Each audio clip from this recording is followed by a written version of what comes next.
everyone, welcome to our T20 World Cup 2026 podcast presented by Zohad and joining me is Ogum. Before the podcast begins, I'd like to introduce Ogum, who has been part of Sarah's youth setup for over 3 years. Let's continue the podcast. So Ogum, what do you think are the chances of each semi-finalist winning the World Cup? So I think my personal favourites right now, as much as I hate to say it, are South Africa, because they're the only side that haven't actually lost a match yet. Yeah, and unbeaten. they've also beat India. And if India don't qualify for the semi-finals, there's no one who's actually going to stop them. Yeah, South Africa really are lethal right now in the cricketing world. They have great players. Obviously, Delwood Brevis is a great talent. The bowling attack as well. They got Lungi and Ngidi, Marco Jansen, great attack. So, what do you think are the star players to watch out from each team in the semi-finals? I mean, I think you've said for South Africa, and then for England, I'd say, I think Will Jack's honestly doing pretty well. Yeah, he's been doing well with the bat. He can contribute with the ball as well. Harry Brook, he recently got a century against Pakistan.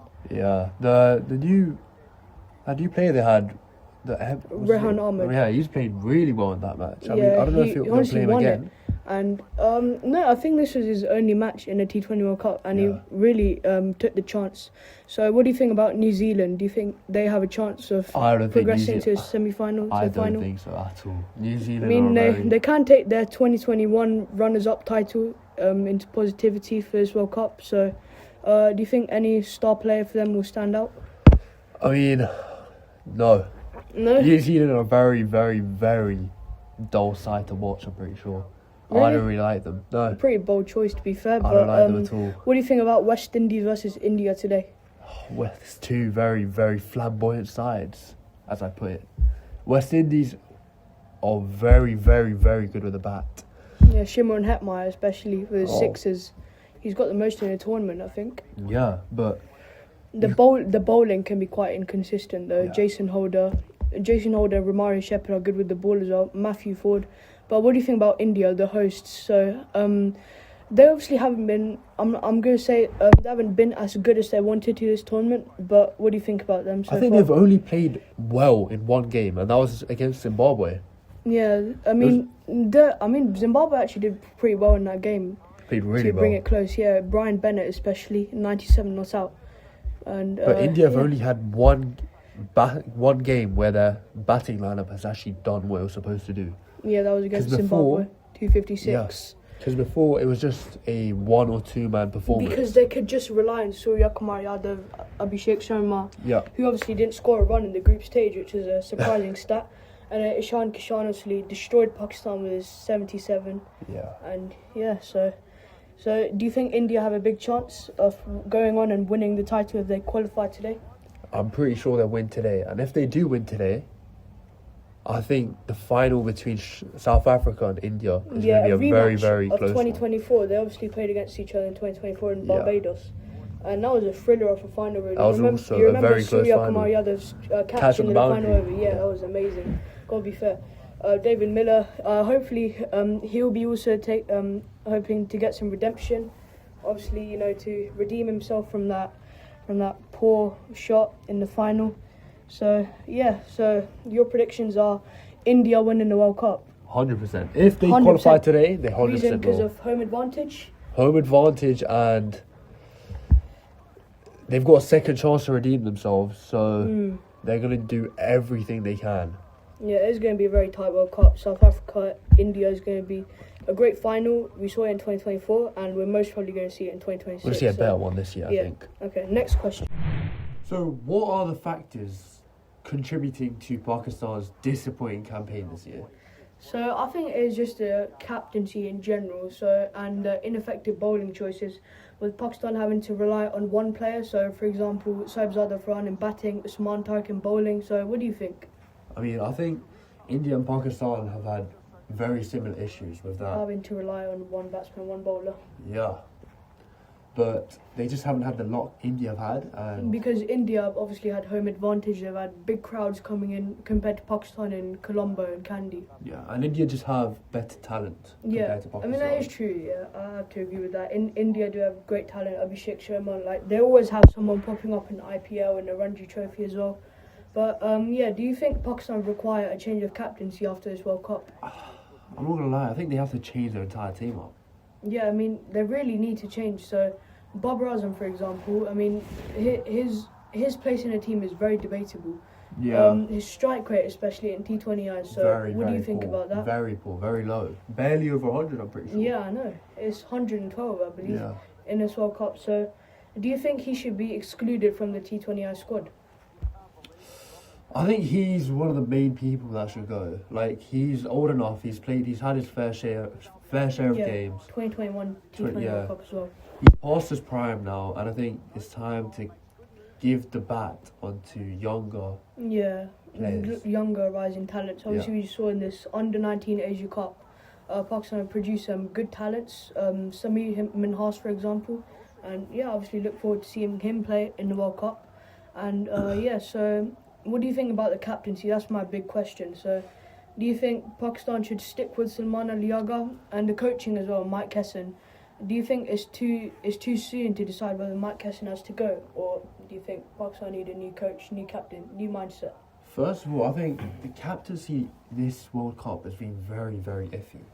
Salman Ali Agha has done a lot of questionable choices, like in the game against England, where not continuing with Usman Tariq consistently, just consistently changing the bowlers when Harry Brook is playing a great knock, and I know, right? It's just poor captaincy in general. And this is my question: if Salman Ali Agha is removed from captaincy, who would you put as the captain for T20Is? There's no one who's got that reliability. Reliability. I don't think. Yeah, there's no one who's consistently in that squad, because I think Bob Razum is about to leave as well. Yeah, other senior players as well, like Shadab Khan, are also basically finished. Yeah, Shadab Khan hasn't been good this World Cup either. Nor is Shane Shah Afridi. Shane Shah Afridi's just had that one game against England where he somehow managed to get 4 wickets.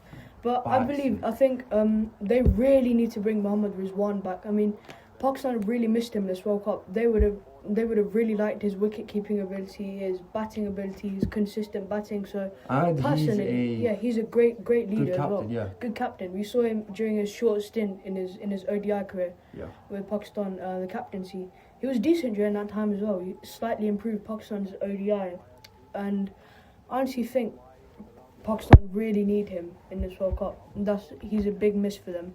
So, who would you make the captain? Would you stick with Salman Ali Agha? Maybe go with Rizwan? Or I don't know if they would bring back Rizwan, but if they did, I think he should be the new captain. Yeah, definitely. I agree with that as well. Because I think Pakistan could change up their entire team. Definitely, they really do need a change. Very disappointing World Cup. Always, it's literally every World Cup they're having to rely on other teams.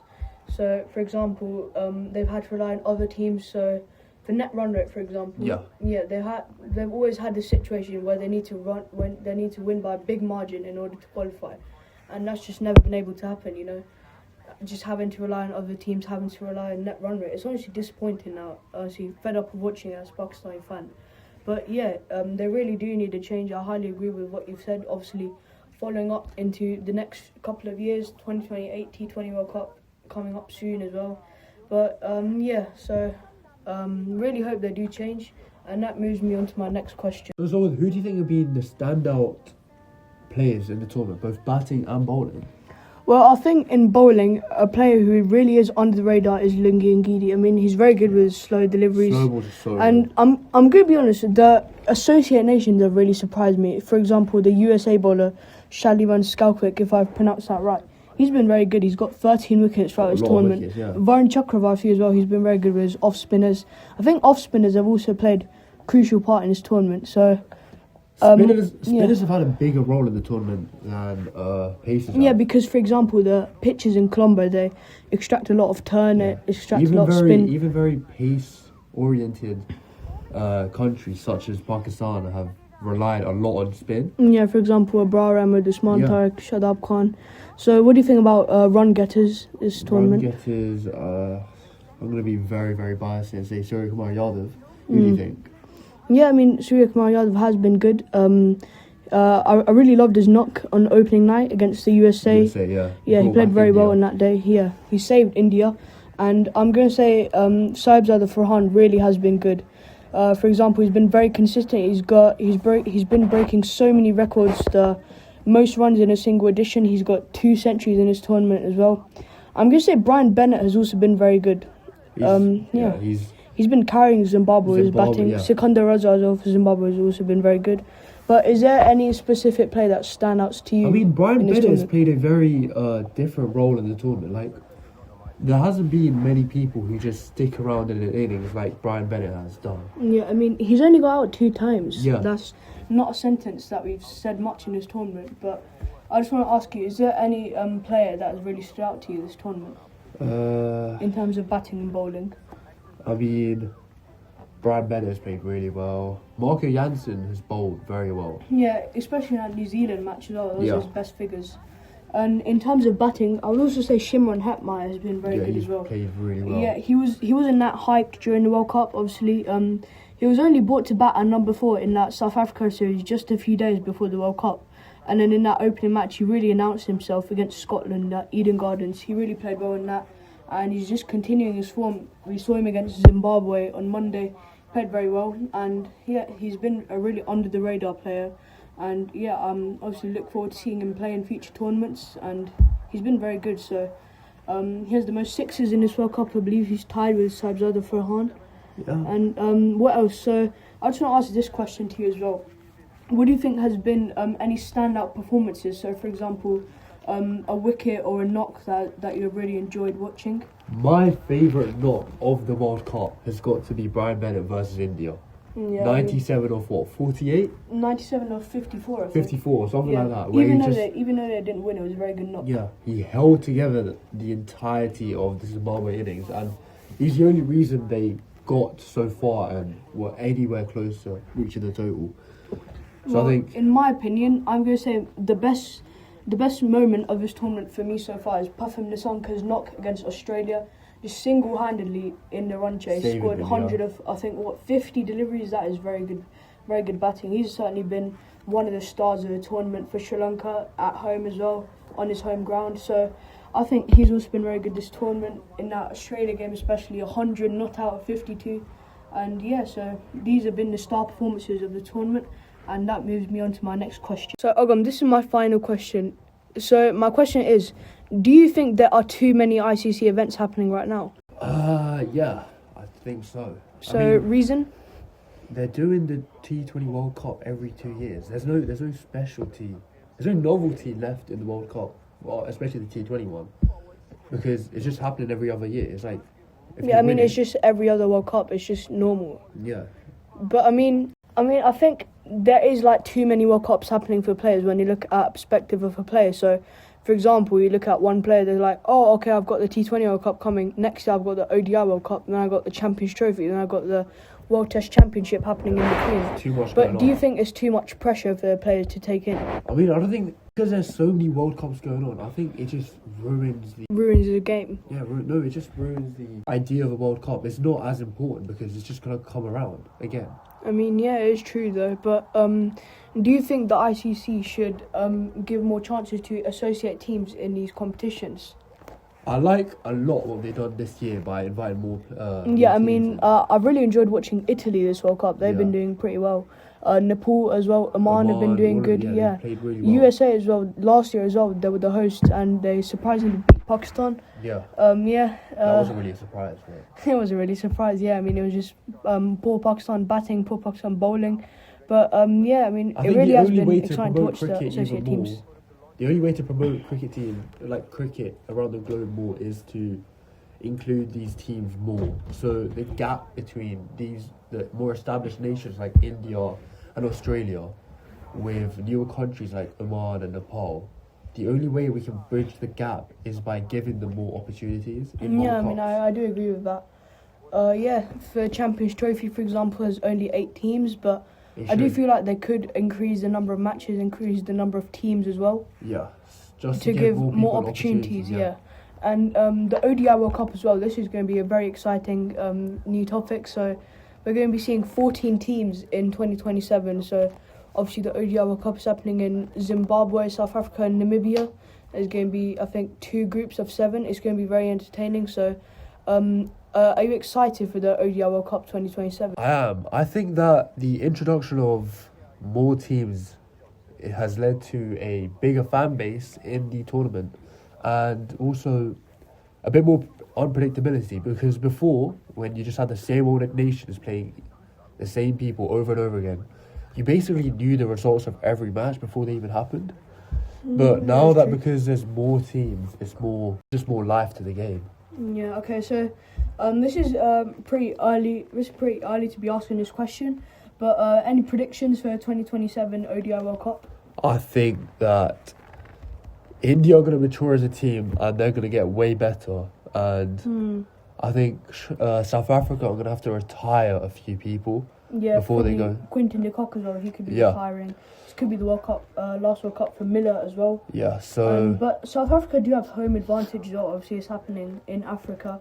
I think last happened in Africa was 2003, which Australia won against India in the final.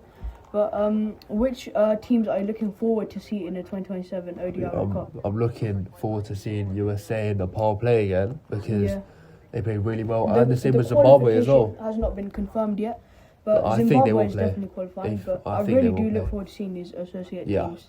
And that's pretty much it. So that concludes our short podcast episode about the T20 World Cup, where we chatted about the T20 World Cup, Pakistan's disadvantages and how they got knocked out, even some 2027 ODI World Cup early predictions, and whether the associate teams should be given more chances or not. I hope you guys have enjoyed this episode, and until next time, good luck to all teams and good luck to the finalists, New Zealand and India. Goodbye. Before the end of the podcast, here are some Cricket 26 bangers.